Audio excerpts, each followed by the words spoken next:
The space station floated in the darkness like a metal flower. Below it, a dying star burned orange and red. This was Research Station 12, home to the tall reptilian creatures with scales of blue and green and eyes like golden coins. They were old, very old. Their civilization had spread across 1,000 worlds before humans learned to make fire. They were proud of their logic, their discipline, and their cold hearts. Emotions, they believed, made creatures weak. Love was a disease. Joy was a distraction. They taught their young to be strong, to be silent, and to be alone. In the incubation chamber, 20 eggs sat in perfect rows. Each egg was the size of a football, covered in soft blue shells that glowed under the warm lights. Scientists in white coats walked between them, checking temperatures and writing notes. These eggs would hatch soon. The bobbies inside would become the next generation of warriors and scholars. But in the corner, far from the warm lights, sat one egg that nobody cared about. It was smaller than the others. Its shell was pale, almost white, and it did not glow. Head researcher had examined it many times. Each time he shook his head and made a disappointed sound. "Defective," he said to his assistant. "The creature inside is weak. It will not survive." The assistant nodded. "Should we dispose of it?" Thought for a moment. "Tomorrow, there is no rush. It is already dead in every way that matters." So the small egg sat alone in the cold corner, forgotten by everyone. On this same day, a human ship arrived at the station. It was small compared to vessels, painted white and blue with the symbol of Earth on its side. Inside were diplomats and scientists who wanted to talk about trade between humans and. They did not like humans. They found them loud, emotional, and strange. But humans had resources they needed, so they allowed the visit. Among the visitors was Dr. Park, who studied alien life. She was a kind woman with gentle eyes and a warm smile. With her came her 7-year-old son. Was a small boy with messy black hair and curious eyes. He carried a backpack full of toys and books. His mother had told him to stay quiet and behave, but found it very hard to sit still. The meeting room where the adults talked was boring. The chairs were too big. They spoke in low voices about things he did not understand. After an hour, could not take it anymore. He slipped off his chair and walked toward the door. His mother was too busy talking to notice. A guard looked at him but said nothing. What harm could a small human child do? Wandered through the metal hallways. Everything was gray and cold. There were no pictures on the walls, no colors, no decorations. They did not believe in beauty for beauty's sake. He walked until he found a door that was slightly open. Warm air came from inside.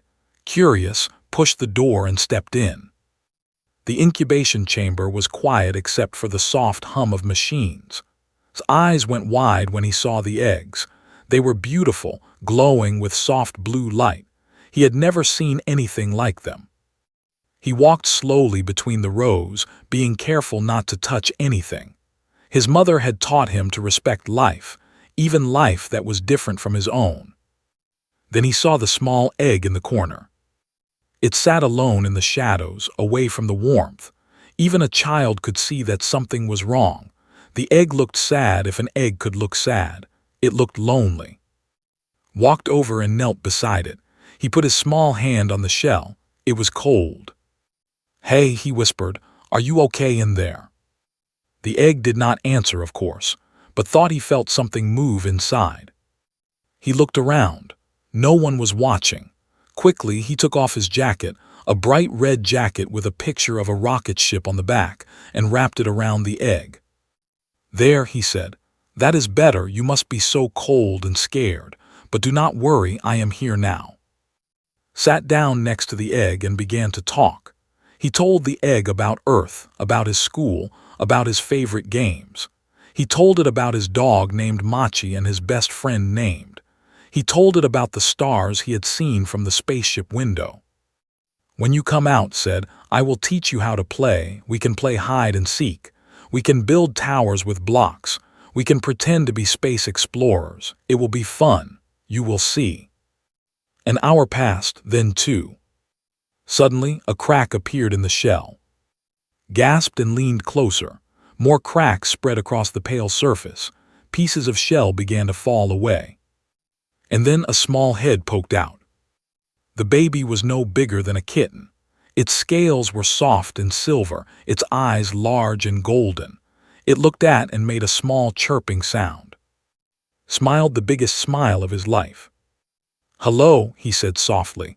"My name is, do you want to be my friend?" The hatchling crawled out of the shell completely. It was shaky on its tiny legs, but instead of moving away, it crawled toward the human boy. It climbed into his lap and pressed its head against his chest. In that moment, something happened that had never happened before in history. A hatchling bonded with an alien, not with a caretaker, not with a machine, but with a small human boy who simply wanted someone to play with. Held the baby gently. "I will call you Bora," he said. "It means purple in my language because your eyes have little purple spots. Do you like that name?" The hatchling chirped again and closed its eyes.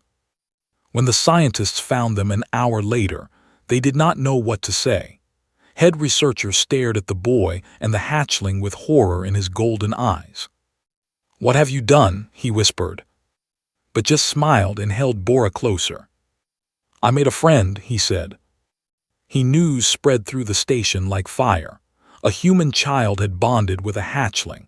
The scientists could not believe it. The guards whispered in the hallways. Everyone wanted to see the strange pair with their own eyes. Head researcher called an emergency meeting.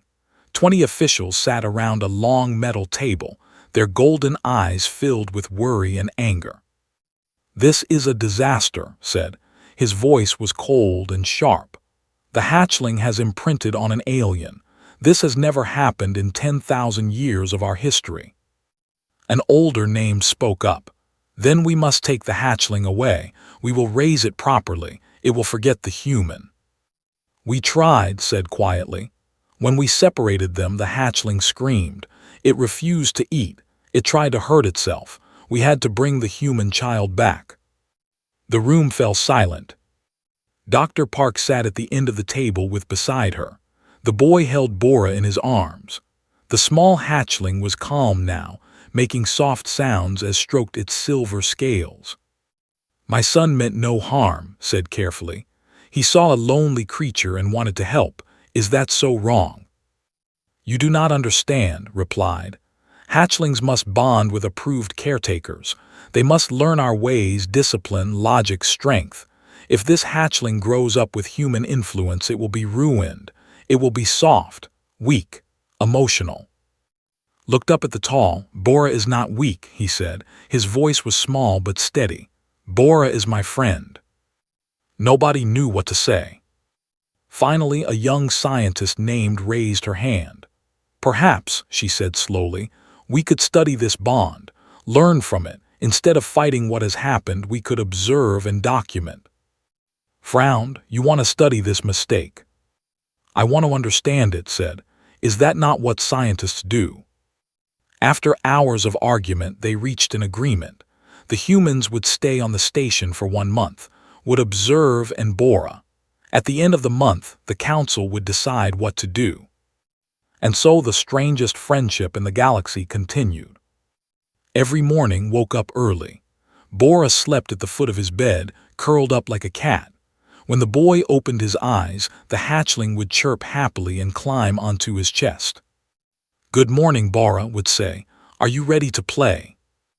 Bora was always ready. They played hide and seek in the long metal hallways. Bora was very good at hiding because she could squeeze into small spaces, but she was bad at seeking because she would get distracted by interesting sounds or smells. Never got angry. He just laughed and helped her learn. They built towers with blocks that had brought from Earth. Bora loved to knock them down. The crash of falling blocks made her jump with joy. The sound echoed through the quiet station, and the workers would stop and stare. They played pretend games too. Would say, "Let us pretend we are explorers on a new planet."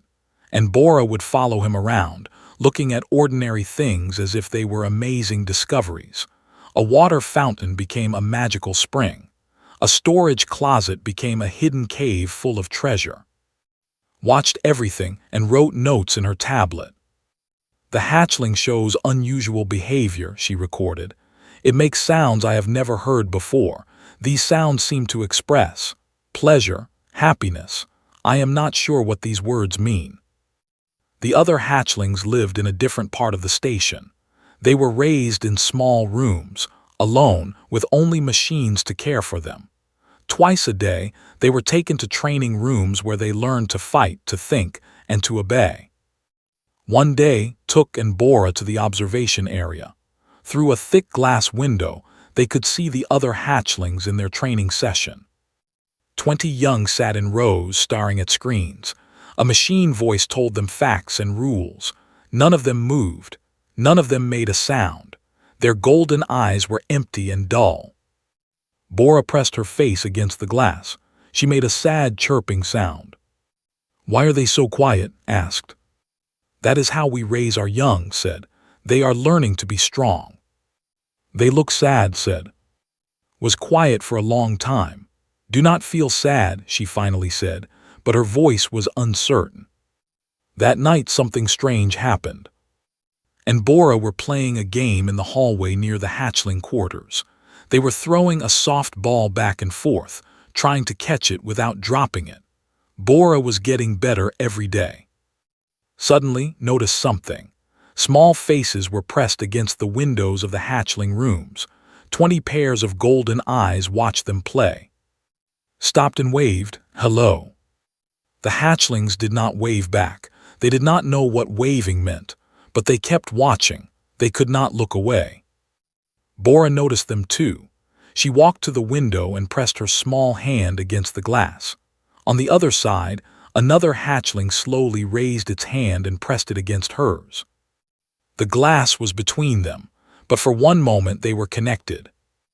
Watched from the shadows. Her tablet was forgotten in her hands. Something strange was happening inside her chest, a feeling she had never felt before. It was warm and heavy, and it made her eyes wet. She did not know the word for it. Her people had removed that word from their language long ago. The word was longing. That night broke the rules. She went to his room after everyone was asleep. "Teach me," she whispered. "Teach me one of your games." Smiled. He was not afraid of the tall with her sharp teeth and golden eyes. He saw only a person who wanted to play. "I will teach you rock, paper, scissors," he said. "It is easy, look." He showed her how to make the shapes with her clawed hands. Rock, paper, scissors, tried again and again. Her claws were not made for this game, but she kept trying. When she finally won a round, she made a sound that surprised them both. She laughed. It was a strange, rusty sound, like a machine starting after 100 years of silence. But it was real. For the first time in her life, laughed. "I won," she said, looking at her hands in wonder. "I won, and it feels good. Why does it feel good?" Just smiled. "That is what games are for," he said. "They make us happy." Stayed for another hour, playing simple games with a human child and a silver hatchling. When she finally left, she felt different, changed, like a door had opened in her heart that she never knew existed. She looked at her notes from the day. Everything she had written seemed wrong now. Cold words about unusual behavior and abnormal responses. She deleted everything and started again. "Today," she wrote, "I learned to play." 3 weeks passed on the station. 3 weeks of games and laughter and something that had never seen before, joy. Bora grew bigger every day. She could now run on her own legs, speak a few words, and even read simple books that shared with her. But not everyone was happy about these changes. The message came from on a cold morning. A ship was coming. Commander, one of the greatest warriors in history, had been sent to investigate the problem on Research Station 12. When his ship arrived, everyone gathered in the docking bay. Commander walked down the ramp with heavy steps. He was tall, even for a. His scales were dark green, almost black, and scars covered his arms and face from many battles. His golden eyes were cold and hard like stones. "Where is the corrupted hatchling?" he asked. His voice was deep and made the walls shake. Stepped forward nervously. "Commander, if you will follow me." "I did not ask for a tour. I asked for the hatchling." Pushed through the crowd, holding Bora's hand. The silver hatchling walked beside him, no longer the weak creature from the forgotten egg. She stood straight and looked at the commander without fear. Stared at them for a long moment. His eyes moved from the human child to the hatchling and back again. "This is wrong," he said quietly. "This is against everything we believe." "Bora is not wrong," said. His voice shook a little, but he did not step back. "She is my friend." The commander made a rough sound in his throat. "We will see about that." The next day arranged a series of tests. All hatchlings had to pass these tests before they could become adults. They were tests of strength, speed, cunning, and survival. "If the corrupted one fails," announced, "it will prove that human influence destroys our young. The hatchling will be taken for proper training." Tried to protest, but the rules were clear. She held close as Bora was led to the testing chamber. The first test was combat. A holographic enemy appeared, a shadow creature with sharp claws and red eyes. Normal hatchlings were trained to attack without thinking, to destroy the threat before it could hurt them. Bora looked at the shadow creature. It roared and charged at her. She did not attack. Instead, she stepped to the side and tried to touch the creature gently. "Hello," she said. "Do you want to play?" The hologram flickered in confusion. It was not programmed for this response. "Fail," the machine voice said. Wrote something on his tablet. His face showed no emotion. The second test was resource gathering. 10 hatchlings were placed in a room with only 5 food packs. The test was to see who was strong enough to take what they needed, even from others. The other hatchlings fought immediately. They pushed and bit and scratched, trying to grab the food for themselves. Within minutes, 5 hatchlings had food and 5 had nothing. Bora did not fight. She found one food pack and then did something strange. She broke it open and walked around the room, giving small pieces to everyone, even those who had already taken food, even those who had pushed her. "We can share," she said simply. "There is enough for everyone if we share." The room went quiet. No one knew what to do. "Fail," the machine voice said again. Watched from behind the glass, tears ran down his face. "This is not fair," he whispered. "These are not real tests. They are teaching them to be mean." Stood beside him. She wanted to say something to comfort him, but she did not know how. Her people had never taught her to comfort anyone. The final test was the hardest. It was a survival simulation. The hatchlings were told that the station's life support had failed. There was only one escape pod. Only one could survive. The trained hatchlings panicked immediately. They screamed and pushed toward the pod. They climbed over each other, bit each other, hurt each other. It was chaos and violence and fear. Bora did not run to the pod. Instead, she stopped and thought. She remembered something had taught her during one of their pretend games. When there is a problem, do not panic. Think, find a solution. She walked to the life support control panel. It was broken according to the simulation. The air was running out. Everyone was going to die. But Bora had watched the scientists work. She had been curious about everything on the station, and she remembered. "The backup system," she said loudly. "There is a backup system. We do not need to escape. We can fix the problem."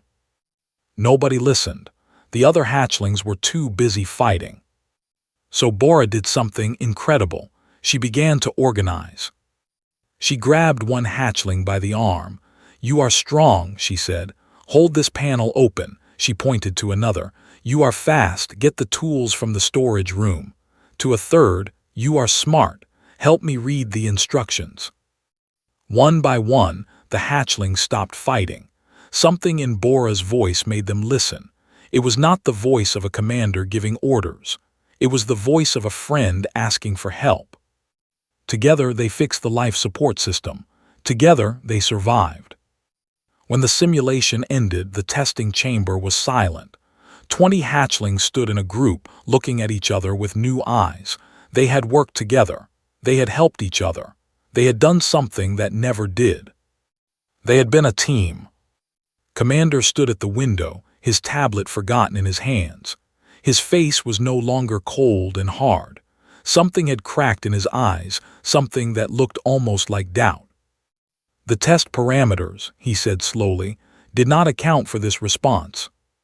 Because the response should not be possible, replied. Do not cooperate like this. We compete. We dominate. That is our way. Then perhaps, said quietly, our way is not the only way. Turned to look at her. For a long moment he said nothing. Then he walked to the testing chamber door and opened it. Bora stood inside, surrounded by the other hatchlings. They were not fighting anymore. Some of them were even touching each other gently, a thing children never did. Ran past the commander and grabbed Bora in a hug. You did it, he shouted. You were amazing. Bora hugged him back. I remembered what you taught me, she said. When there is a problem, find a solution. When you are not alone, you are stronger. Watched the human boy and the hatchling embrace. He watched the other hatchlings looking at them with something new in their eyes. He had come to this station to fix a problem, but now he was not sure what the problem was. That night, Commander did not send his report to the. Instead, he sat alone in his room and thought about everything he had seen. For 50 years he had believed in the way, strength through isolation, power through emotion control, victory through competition. But today, a small silver hatchling had shown him something different. She had turned enemies into allies with nothing but kindness. She had solved an impossible problem by asking for help. And in her eyes, he had seen something he had never seen in any warrior. He had seen hope. Something was changing on Research Station 12. It was small at first, like a crack in ice, but every day the crack grew bigger. After the survival test, the other hatchlings began to act differently. They looked for Bora in the hallways. They watched her play with from a distance. They whispered to each other in their cold little rooms at night. One morning, a young hatchling named Minyu escaped from his training session. He found Bora and building a tower of blocks in the recreation room. Can I help?" he asked. His voice was quiet and scared. Smiled and moved aside.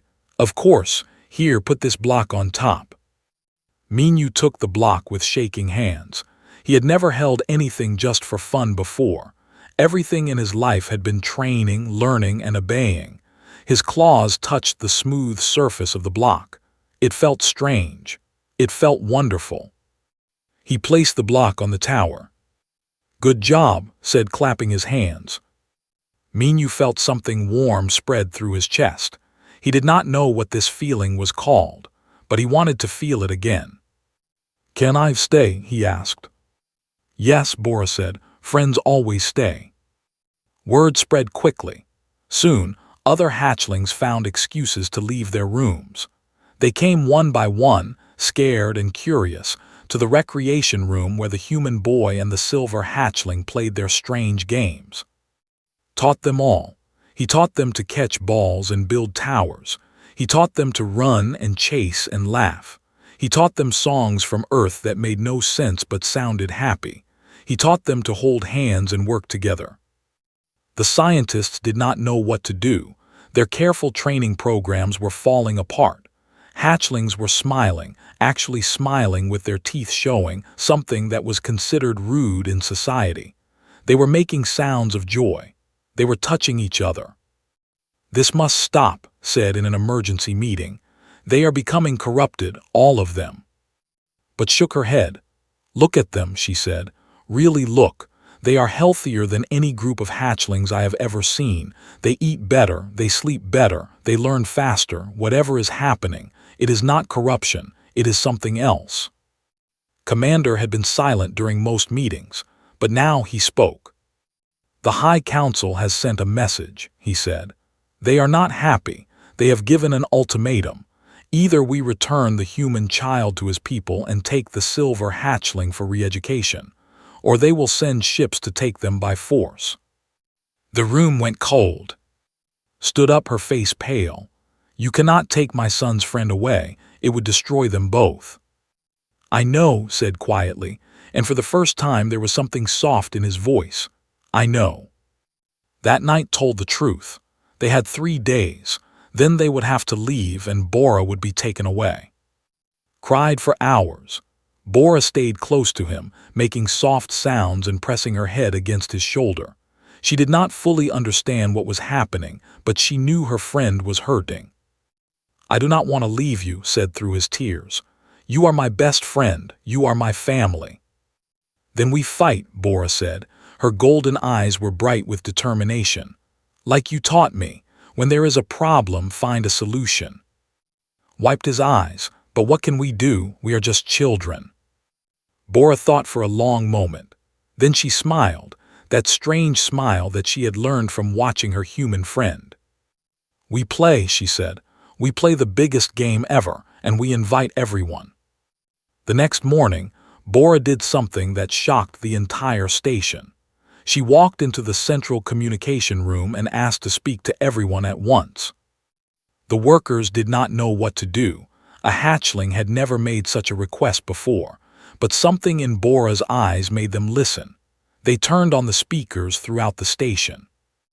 Bora's voice echoed through every hallway, every room, every chamber.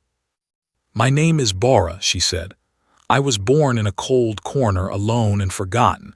Everyone thought I was broken. Everyone thought I would die. But a human boy found me. He gave me his warmth. He gave me his friendship. He taught me to play." She paused. The station was completely silent. "My people have conquered star systems," Bora continued. "We have built great cities and powerful weapons. We have lived for 10,000 years, but we have never once played together. We have never laughed together. We have never been friends." Her voice grew stronger.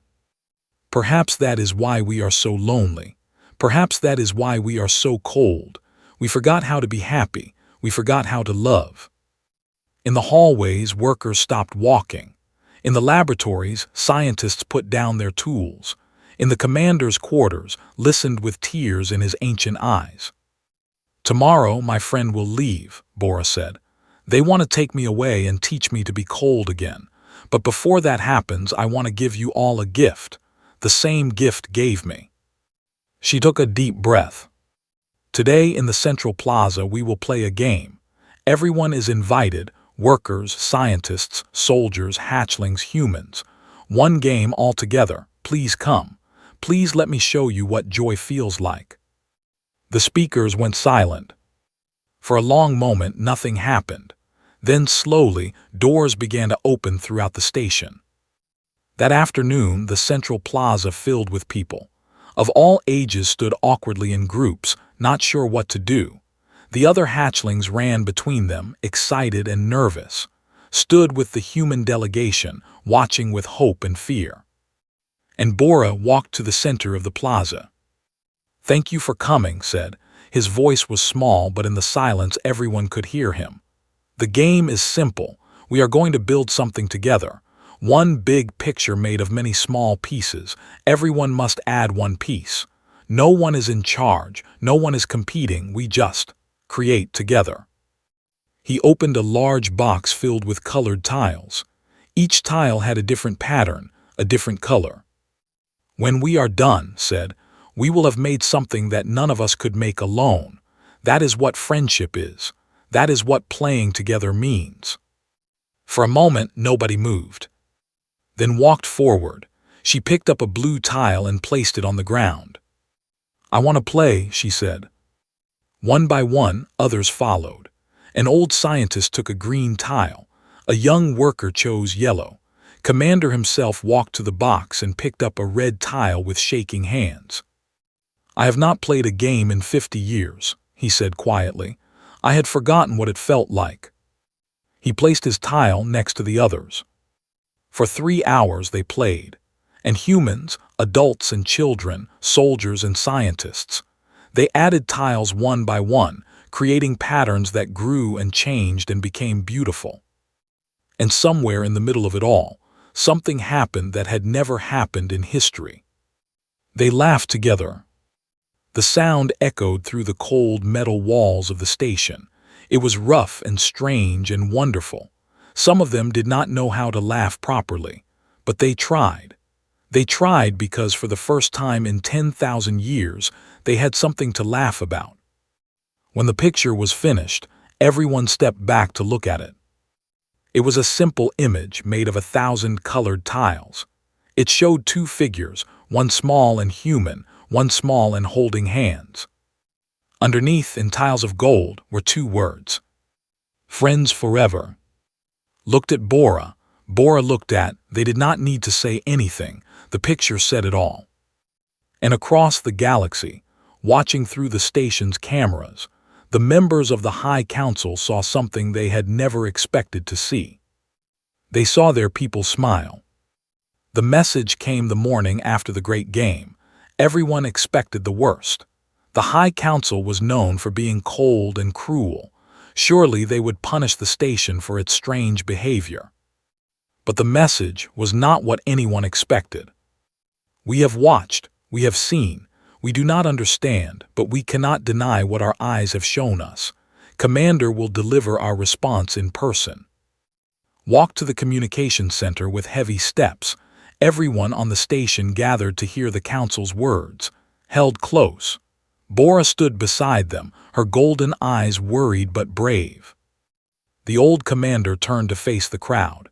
His face was strange, not cold, not angry, but something new, something soft. For 10,000 years, he began, my people have believed in strength through isolation. We believed that emotions made us weak. That joy was a disease. That love was for lesser creatures.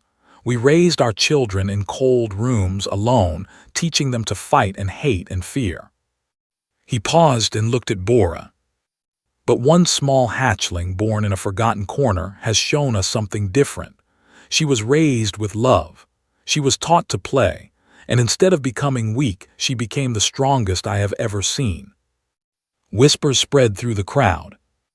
The council has watched everything that happened on this station. They saw the survival test. They saw how one hatchling turned enemies into friends. They saw the game in the plaza. They saw our people laugh for the first time in thousands of years. His voice grew thick with emotion. The council has made a decision. The human child and his mother may stay as long as they wish. The silver hatchling will not be taken for re-education. And he stopped and took a deep breath. And the council has approved a new program, a cultural exchange. Hatchlings will be raised alongside human children. We will learn from each other. We will play together. We will teach the next generation of what we forgot so long ago, how to be happy. The station erupted in noise.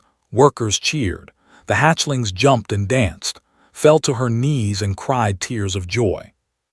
Ran to Bora and hugged her tight. We did it, he said. We really did it. Bora hugged him back. We did it together, she said. That is what friends do. The years that followed changed everything. The first generation of children raised with human friends grew up different. They laughed easily. They worked together. They solved problems through cooperation instead of competition. They created art and music and games that had never existed before. Other alien species watched with amazement. The once known as cold and frightening were becoming warm and welcoming. Their ships no longer carried only weapons. They carried toys, games, and gifts of friendship. And at the center of it all, two friends grew up together. Bora became tall and strong, her silver scales shining like starlight. She studied diplomacy and learned many languages. She traveled to different worlds, teaching everywhere she went about the power of play and friendship. Became a scientist like his mother, but his science was different.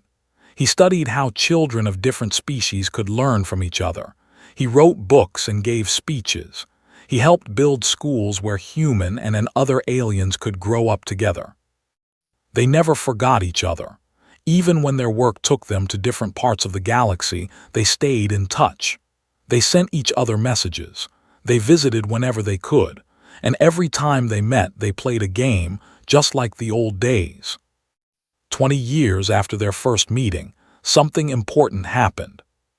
The Galactic Assembly, a great council of all alien species, met to discuss a new alliance. The cooperative wanted to join, but many species were afraid. They remembered the cold and cruel warriors who conquered without mercy. Ambassador Bora stood before the assembly. She was no longer a small hatchling but a powerful figure, respected and admired. At her side stood Dr. Park, the first human expert on development. "We know you are afraid," Bora said to the assembly.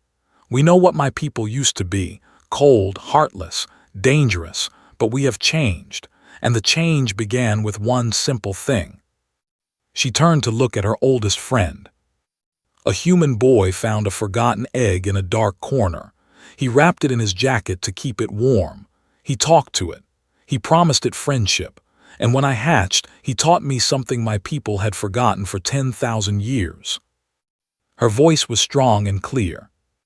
"He taught me to play." The assembly members looked at each other in confusion. Play. This was the great secret. This was what had changed the most feared species in the galaxy. Stepped forward. "Play seems simple," he said. "Children do it naturally, but it is so much more than a game. Play teaches us to trust. Play teaches us to cooperate. Play teaches us that we are not alone. When you play with someone, you see them as a friend, not an enemy. You learn to share, to laugh, to care." He looked at Bora with love in his eyes. "My people have a saying, you can learn more about a person in an hour of play than in a year of conversation. This is true for species too. When we play together, we understand each other. We become family." The assembly was silent.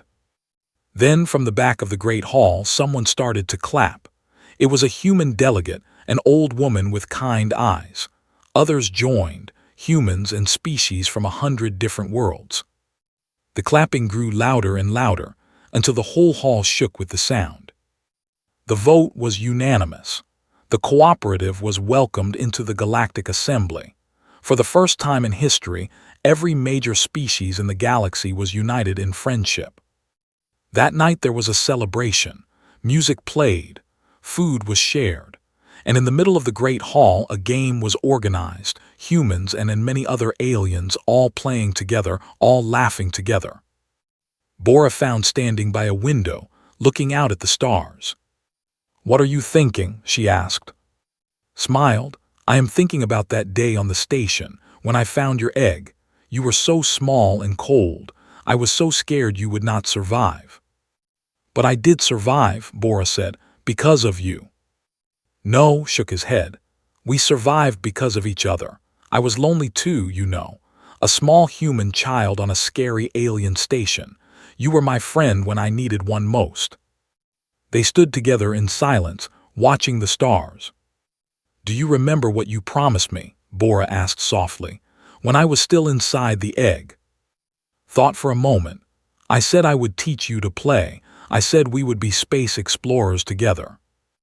Bora laughed, that wonderful sound that still made everyone around her smile. "We did it. We really did it. We explored space. We changed the galaxy, and we never stopped playing."